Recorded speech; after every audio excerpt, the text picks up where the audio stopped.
Episode how to learn JavaScript from beginner to advanced. Today I will learn you how to use set and get in JavaScript classes. We have two keywords: get for take a value, a property, and set for change, modify this value.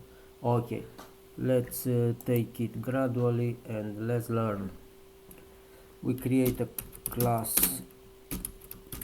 machine.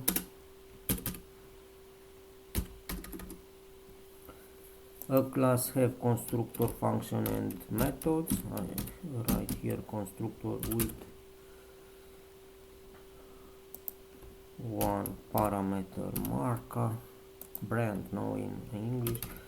Okay, and I initialize this dot marker equal marker.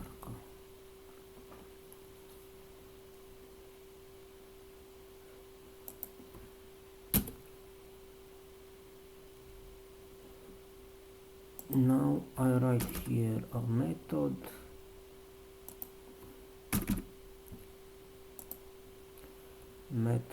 name car.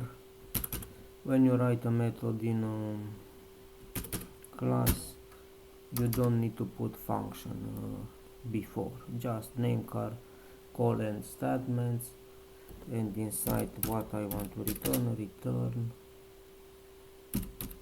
this dot mark.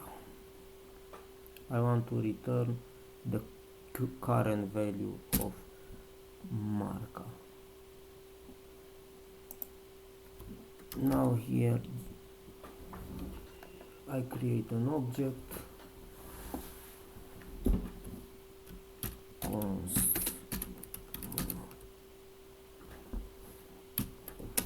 const mașină 1 car 1 equal new, because I use new for create an object. When you create something in JavaScript, object in generally use this new. For example, if you want to create an audio, const audio equal new audio. If you want to create a promise, const promise equal new promise. If you want to create an array, new array, and so on. Const car1 equal new machine, because I make refer to this class machine, no? And for this class I want to create an object. I have in constructor one parameter, that means I put here one argument, Audi.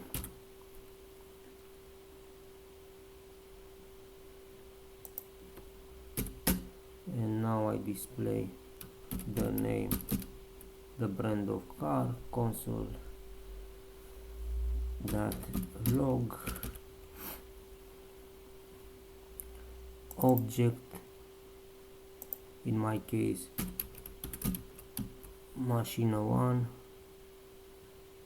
What method I want to access? Name car dot name car, and I put this parentheses because I want to call this method, no? Okay, let's see the result. I have here Audi. This is a class in JavaScript who return me the brand of car. I create an object for this class machine. I put an parameter because an argument because I have just one parameter here. Keep in your mind, when you create an object, you call the constructor of class. Okay, now I want to add for this, I want to modify this, and I want to add a get method, and I will modify this. I will put here get. When you put use get name car, return this dot marker. What do this what will do this method? Take the value of this. line. Get take the value from constructor. Okay, I will execute. I receive an error, is not a function. Is not a function because when I put get, this is very important. When you put get in a class, when you access, is not necessary, you don't need to put this parenthesis, because browser accessing this name car like a property, and you don't need parentheses. Okay, good. Let's put here a comment about this keyword get, who help us to access a property. Now in our case, return a property of name car. Okay, I will put here. The get keyword allow you to define a method, in our case get name cap, that can be accessed if it were a property, is a property. In this case, name car is a getter that return the value of the markup property, this. Okay, now I want to modify this Audi brand. I want to modify, and I want to use a setter. If you want to use a setter, should to use the set keyword. The set keyword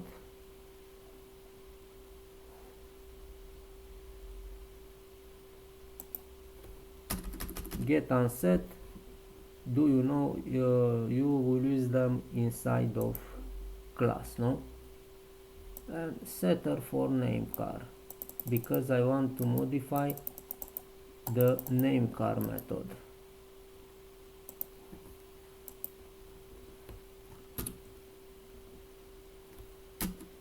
For this I will use set keyword. It's simple. Set, modify, change, update.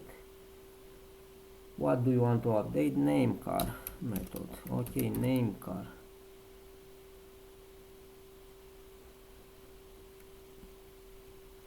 And inside I put a parameter new brand, because I want to modify. I don't let it without parameter like in get. In get I put get name car without parameter here, because just I want to take the value, I don't modify.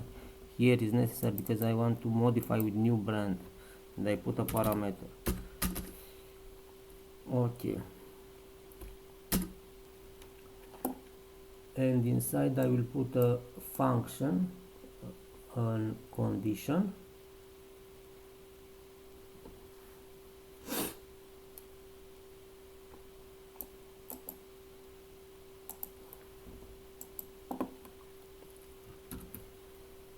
A condition is if new brand dot length, the length of new brand is less than 3, display this, and exit from function.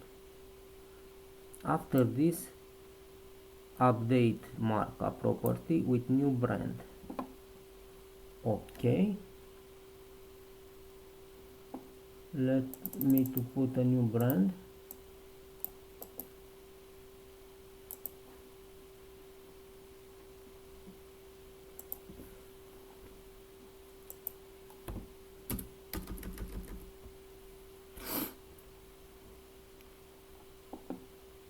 Okay, here.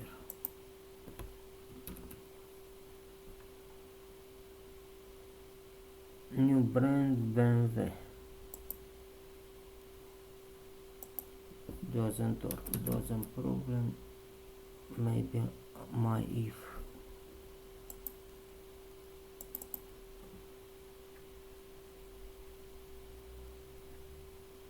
Here is a problem, maybe one parenthesis more. Yes, I put more parentheses. Okay, I use this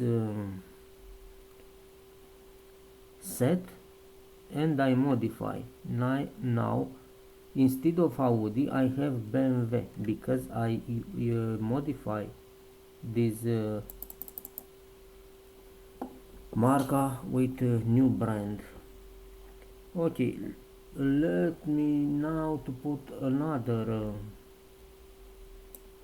object and to modify again.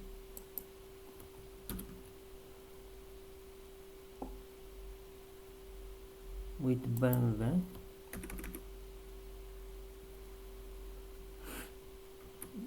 with BM, just with BM.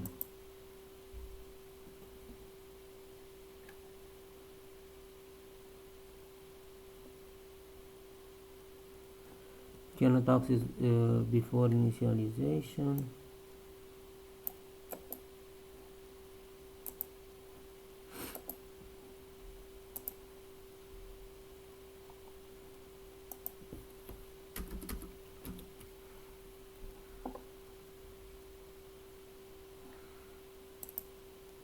Okay.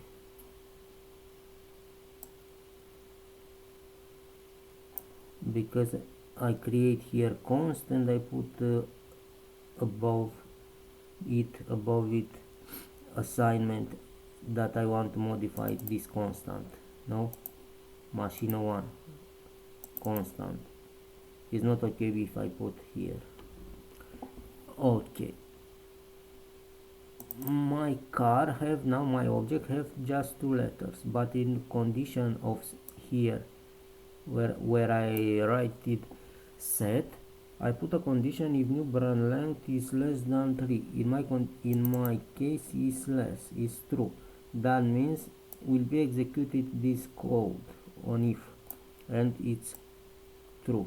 This was be executed, and after this, after the browser execute this line, pass to the next line and display new brand. New brand is also is the same because the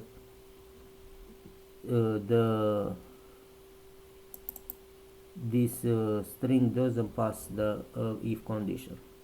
But if I put here for example greater than 3 and will pass the condition, I put Lamborghini.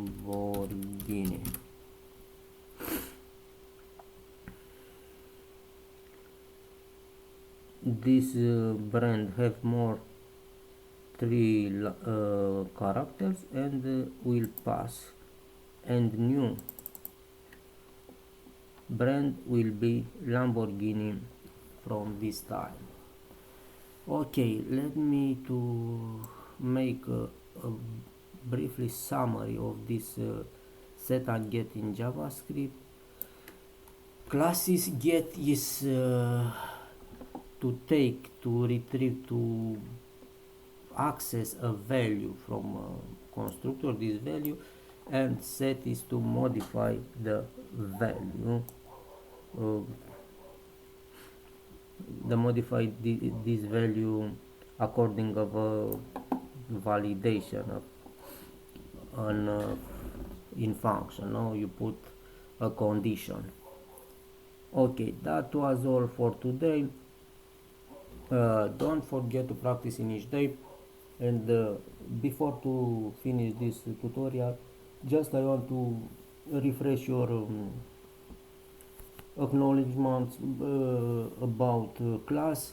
Class in JavaScript is a blueprint. You create a class and you make whatever object, how many do you want.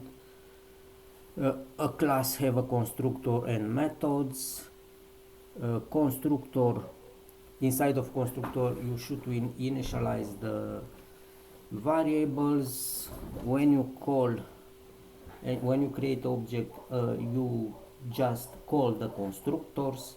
Now here for example I have an object constructor, and when I create an object, just I call this constructor. In classes you can put private variable with hashtag. Also you can put underscore, but underscore is just for convenience and don't have a important role. It's a convenience to tell the programmers keep in mind, be careful, don't change here. You can put get and set in JavaScript for get for take the value from constructor and set to modify. That was all for today. Don't forget to practice in each day. Have a nice day and be consistent in what all do you work. All the best.